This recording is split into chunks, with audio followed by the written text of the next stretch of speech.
Ngayon, ating pag-aralan pagkalkula ng 1 digit multiplied by 1 digit na may pag-angat o pagbabago sa baitang ng digit. Una, isulat natin sa dibisyon o digit ng kalkulasyon. Kasunod nito, guhitan ng linya sa pamamagitan ng ruler. Umpisa natin ang pagkalkula sa 1 digit. Ang 6 times 7 ay 42. Isulat ang 4 na umangat ng baitang ng digit sa 10 digit. Panghuli, isulat ang sagot ng equation. Dito nagtatapos ang ating pagkalkula. Tayo ay magsanay. Pindutin pansamantala ang pause icon. Ating unawain ang katanungan sa pagsasanay.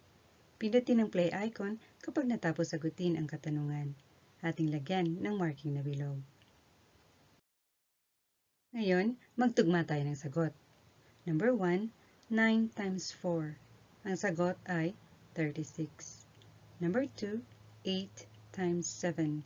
Ating alamin ang solusyon ng number 2 tulad sa unang tanong.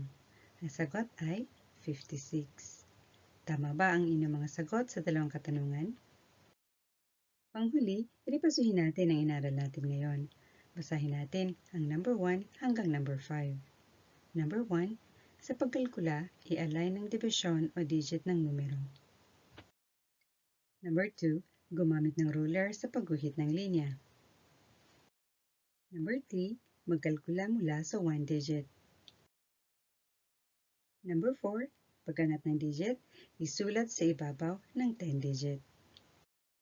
Number 5, isulat ang sagot. Ito ang katapusan ng ating pag-aaral sa araw na ito.